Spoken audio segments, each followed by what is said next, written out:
Բարդ սիրելի հայրենակիցներ, եթերում կրկին քաղաքական խաչմերուկն է, այսօր արդեն հուլիսի 10-ն է։ Ճիշտ է, երեկվա նման շատ մեծ երկար հաղորդում չունենք։ Երեք շատ հետաքրքիր կարևոր ինֆորմացիաներ կային քննարկելու եւ դրա համար այդպիսի հետաքրքիր հաղորդում ստացվեց, բայց հիմա այսօրվա մեր հաղորդման մեջ Հայաստանից ավելի քիչ ունենք խոսելու, սակայն նույն ժամանակ հետաքրքիր թեմաներ կա Ուկրաինայի վերաբերյալ, ինչպես նաեւ Իրանի։ Կարծում եմ այնուամենայնիվ շատ կարևոր հաղորդում է ստացվելու, Հայաստանի մասով էլ կա խոսելու, քանի որ այսօր Հայաստանի Հանրապետությունում Ամերիկայի Միացյալ Նահանգների դեսպանությունը հետաքրքիր հայտարարություն տարածեց թրիփի վերաբերյալ։ Այս հարցը կարծում եմ շատ հետաքրքիր է, քանի որ ես տեսնում եմ հետեւյալը, որ արդեն գործնական աշխատանքներ կարող է սկսվեն մեկնարկեն կոնկրետ թրիփի շուրջ։ Անպայման լայքեք, բաժանորդագրվեք սիրելի հայրենակիցներ, եթե չեք բաժանորդագրվել մեր ալիքին եւ մենք սկսում ենք։ Ուրեմն սկսենք նրանից, որ երեք տեղեկություն երեկոյան տարածվեց, որ Սամվել Կարապետյանի կալանքը, տնային կալանքը 2 ամսով երկարաձգվեց։ Սամվել Կարապետյանը հայտարարում է, թե ինքը չի հասկանում, թե ինչ քրեական գործ է, ինչ հարցեր են։ Դե այդպիսի քաղաքական հայտարարություններ անողը ես չեմ զարմանա, որ նման հայտարարությամբ նույնպես հանդես է գալիս։ Թողնենք կողքի ներքաղաքական հարցերը, ներքաղաքական իրավիճակը Հայաստանում, տեսնում ենք, թե ինչ վիճակ է իրենց մոտ ընդդիմադիր կոչվածների եւ դա համապատասխանում է այն իրավիճակին, ինչին իրենք արժանի են եւ ինչքան իրենք կան, ինչքանով որ կան, այդ իրավիճակին համապատասխան իրավիճակի հիմա իրենց շուրջ։ Կարևոր հաղորդագրությունը ստանում ենք Հայաստանում Ամերիկայի Միացյալ Նահանգների դեսպանատնից եւ մենք տեղեկացանք, որ ամերիկյան ընկերություն էր ժամանել Հայաստան ուսումնասիրելու TRIP ծրագիրը, արդեն կոնկրետ տեղում տեղանքներն էր ուսումնասիրում երկաթգծի եւ այլ ենթակառուցվածքների համար տեղանքներ ուսումնասիրվել եւ այդ ընկերությունը զբաղվում է ճարտարագիտական խորհրդատվություններով։ Ես որքան հասկանում եմ այս հաղորդագրությունից, այդ ընկերությունը ամերիկյան եկել է, ինչպես արդեն նշեցի, ուսումնասիրել է վայրը, տեղանքը եւ ուսումնասիրել են, որտեղով է անցնելու ճանապարհը երկաթգծի համար, մնացած ենթակառուցվածքների համար, նավթ, գազ, էլեկտրականություն, հնարավոր է ինտերնետ եւ ճանապարհներ նաեւ մեքենաների համար, այդ թվում նաեւ բեռնատարների համար, այսինքն այդ ամենը ուսումնասիրել են, հիմա այդ ընկերությունը Միացյալ Նահանգներում միանշանակ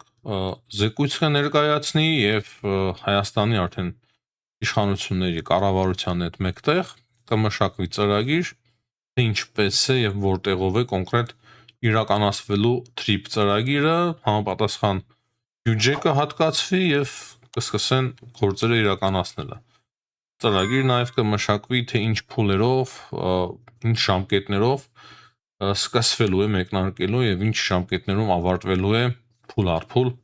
TRIP ծրագիր։ Կարծում եմ շատ կարևոր հաղորդագրություններ, ճիշտ է, հաղորդագրության մեջ այդքան բան չկար, բայց ես իմ ենթադրություններն եմ անում եւ այդպես էլ միանշանակ կլինի, քանի որ այլ կերպ չի էլ կարող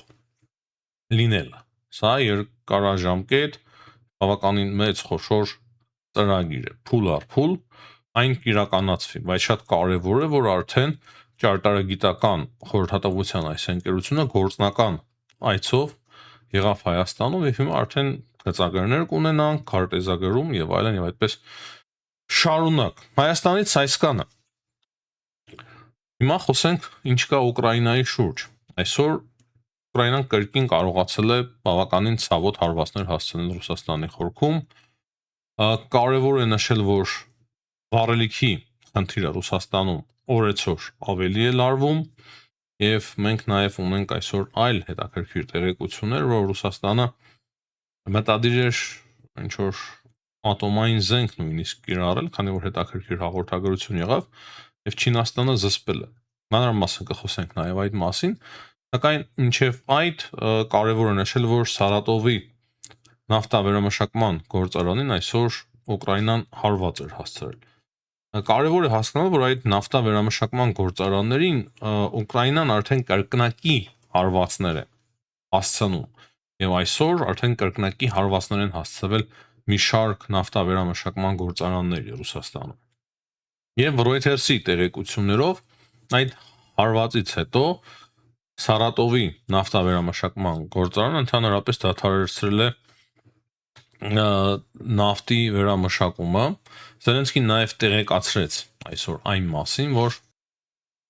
Ուկրաինան Միացյալ Նահանգներից եւ Եվրոպայից կստանա լրացուցիչ պետրիոտ հրթիռներ։ Գիտենք, որ վերջին շրջանում Ուկրաինան շատ էր խոսում այդ մասին եւ սա փաստացի Անկարայում տեղի ունեցած ՆԱՏՕ-ի գագաթնաժողովի արդյունքներով է, քանի որ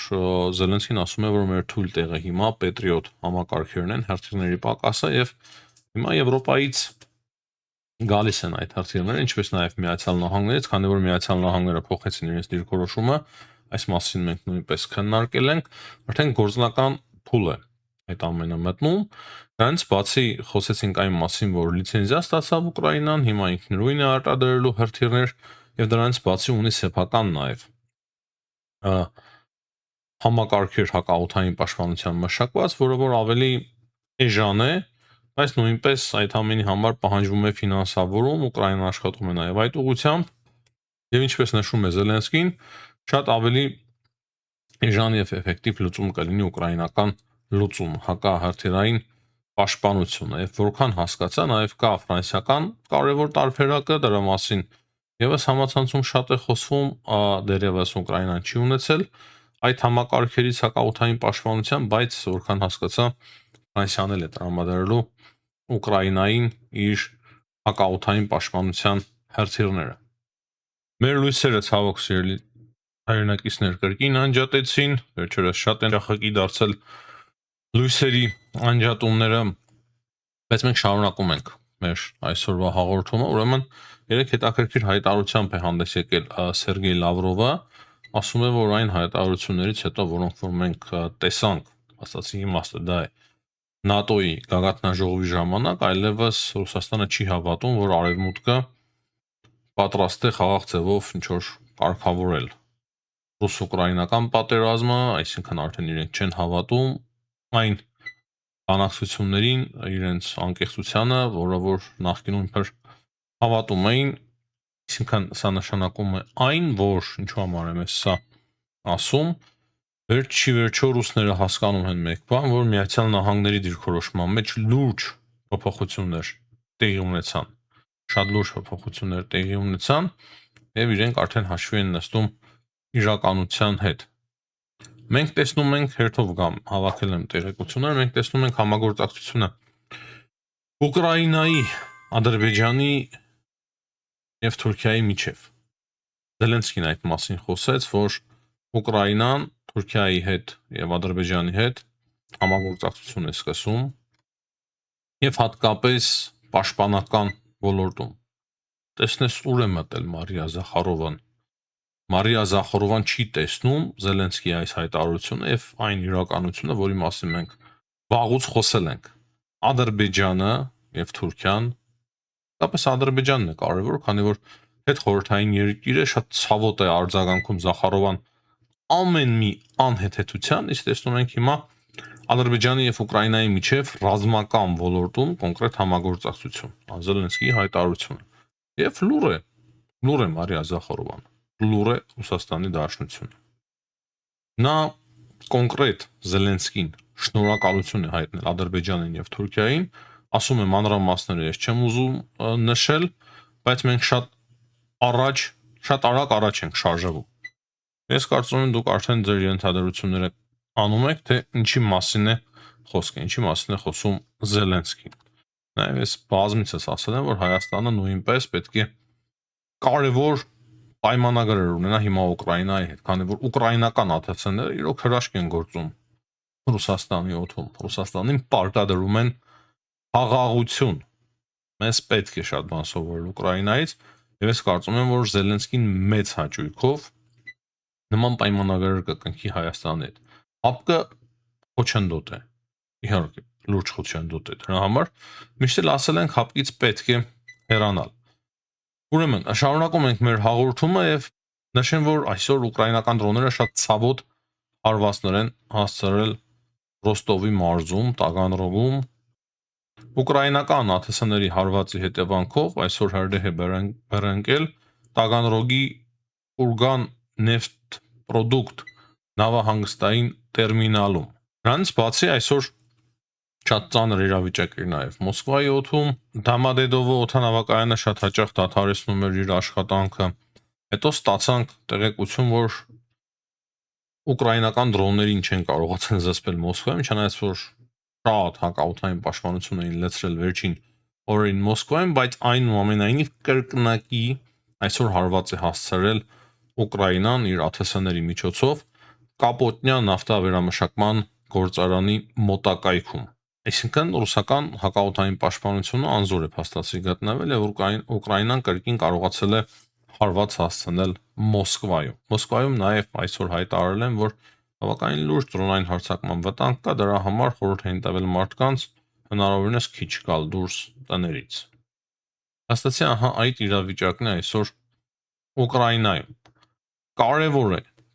անդրադառնալ ուրեմն Չինաստանի զգուշացմանը Վլադիմիր Պուտինին, եւ այս մասին հայտնել է Զելենսկին, հղում անելով իր եվրոպացի գործընկերներին, եւ Զելենսկին ասում է, որ Պեկինը շատ լուրջ ձևով, շատ կոշտ ձևով նախազգուշացրել է Ռուսաստանին, որ ընդհանրապես չքննարկեն ատոմային զենքի կիրառումը Ուկրաինայի նկատմամբ։ Ընդհանրապես նման հարց չքննարկեն, քանի որ հիմա ռուսական լրատվամիջոցներում հաճախակի էին դարձել նման քննարկումները, դրա համար շատ կոշտ զգուշացում եղավ Պեկինի կողմից Մոսկվային, որ հանկարծ չշահարկեն ատոմային զենքի հարցը։ Եվ սա շատ կարևոր, չափազանց կարևոր տեղեկություն է եւ չափազանց կարևոր դիրքորոշում Չինաստանի կողմից։ Զելենսկին նաև տեղեկացրել է այն մասին, որ ինքը Թրամփի հետ է քննարկել Չինաստանի դերը այս հակամարտության մեջ, հավանաբար կոնկրետ այս հարցն է քննարկել Դոնալդ Թրամփի հետ, բայց նույն ժամանակ մանրամասներ չի նշել Զելենսկին, թե կոնկրետ ինչ է քննարկել, բայց արդեն կարծում եմ մեզ համար պարզ է։ Չինաստանը շատ լավ հասկանում է հանկարծ Ռուսաստան ատոմային զենք կիրառի, կարող է պատասխան հարվածներ ստանա արդեն ՆԱՏՕ-ի կողմից, մի խոսքով երրորդ համաշխարհային պատերազմը ապահովված է, միանշանակ այն չի լինի երկրորդ համաշխարհային պատերազմի նման։ Դրա համար շատ լավ հասկանում են դա Պեկինում եւ շատ լուրջ զգուշացումներ են տալիս Ռուսաստանին։ Նաեւ ես կարծում եմ, որ Չինաստանը շատ լավ է հասկանում հիմա Ռուսաստանում թե ինչ իրավիճակ է եւ թե ինչու է ընդունակ Վլադիմիր Պուտինը եւ Ռուսաստանը, դրա համար այդպիսի լուրջ նախազգուշացումներ եղել են։ Չինաստանը պարզ է, որ օգնում է Ռուսաստանին բազմաթիվ հարցերով, կարող է տակից ինչ-որ բալանս պահելու համար նաև մասամբ Ուկրաինային են օգնում ինչ-որ ձևական թեկուց անօդաչու սարքերի ինչ-որ մասեր կարող է տան վաճառեն, հնարավոր է, ես չեմ բացառում, այսինքն այնուամենայնիվ Չինաստանը փորձում է մասամբ նեյտրալ խաղալ։ Չնայած օրեր առաջ մենք ունեինք հետաքրքիր տեղեկություն, որ ռուսական բարձրաստիճան զինվորականների էին նախապատրաստում Չինաստանում իրենց տրնաժորների վրա։ Ընդհանուր առմամբ Ռուսաստանի կողմն է Չինաստանը, բայց պահպանում է սթափությունը, մենք տեսնում ենք, եւ դա բնականաբար շատ կարևոր է ամբողջ աշխարհի համար։ Հիմա խոսենք Իրանի շուրջ, թե ինչ կա։ Գիշերը Ամերիկայի Միացյալ Նահանգները կրկին հարվածներ են հասցրել Իրանին։ Հետո մենք տեղեկացանք այն մասին, որ Հորմուզի նեղուցում իրականում ոչ մի անցում էլ չկա հատուկ, որը որ Իրանը հայտարարում էր, թե այս ճանապարհով եթե անցնեք, խնդիր չեք ունենա։ Միացյալ Նահանգների կենտրոնական հրամանատարությունը հայտնեց, որ իրենք են հակառակը օգնել 800 նավերի անցնել Հորմուզի նեղուցով։ Իրանը ոչ մի ձևով չի կարող վերահսկել Հորմուզի նեղուցը, լավ իմաստով վերահսկել։ Այսինքն կարող է հերթերներով եւ անօդաչու սարքերով հարվածներ հասցնել, բայց ինքը չի վերահսկում նավարկությունը, չգիտի թե որտեղով ճիշտ է որ անցնեն նավեր, որ հանկարծ իր տեղադրած ականների պատճառով չպայթենես։ Ահա այսպես եմ տեսնում Միացյալ Նահանգների կենտրոնական հրամանատարության հայտարարությունը։ Նաև մենք հասկանում ենք մեկ բան, որ հիմնական խնդիրը Հորմուզի նեղուցի շուրջ է հիմա Միացյալ Նահանգների եւ Իրանի միջև, քանի որ Իրանը ցանկանում է ինքը վերահսկի Հորմուզի նեղուցը, ուզում են թույլ տալ անցնել Հորմուզի նեղուցով նավերին, չեն ուզում թույլ չտալ, մեկ-մեկ հարվածներ հասցնել, վախեցնել, ահաբեկել, փող վերցնել եւ այդպես շարունակ, դրա հետ միանշանակ համաձայն չէ Միացյալ Նահանգները։ Դե բնականաբար հարաստացված ուրանի դուրս բերման հարցը նույնպես օրակարգում է։ Իրանը իր հերթին տեղեկացրել է, որ եթե Միացյալ Նահանգները շարունակեն հարվածներ հասցնել, ապա իրենք էլ հարված են հասցնելու Իսրայելին։ Եթե ենթակառուցվածքները թիրախավորվեն Իրանում, իրենք էլ թիրախավորելու են ենթակառուցվածքները Իսրայելում։ New York Post-ն էլ տեղեկացնում է այն մասին, որ Իսրայելը ցանկացած պահի կարող է միանալ Միացյալ Նահանգներին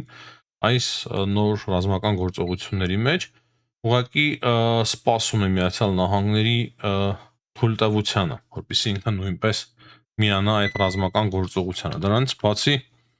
մենք տեսանք այն տեղեկությունը այսօր, որ զգուշացրել են նախագահ Թրամփին Իսրայելի հատուկ ծառայությունները այն մասին, որ Իրանը պատրաստում է բավականին լուրջ մահափորձ Թրամփի նկատմամբ։ Եվ վերջին ամենակարևոր հայտարարությունը, որը մենք ունենք Թրամփի կողմից, Թրամփը ասում է, որ ինքը համաձայնվեց իրանական կողմի խնդրանքին շարունակել բանակցությունները Իրանի հետ, բայց նույն ժամանակ հրադադար այլևս չի լինելու, այսինքն ռազմական հարվածները միանշանակ շարունակվելու են, եւ Միացյալ Նահանգները ցանկանա կամ դրա անհրաժեշտությունը լինի, հրադադար չի լինի, բայց առանց հրադադարի Միացյալ Նահանգները համաձայնվեց Իրանի խնդրանքով շարունակել բանակցությունները Իրանի հետ։ Հիմնականում այսքանը, սիրելի հայրենակիցներ, հաջողություն եմ մաղթում բոլորին, տնտեսություն, կհանդիպենք։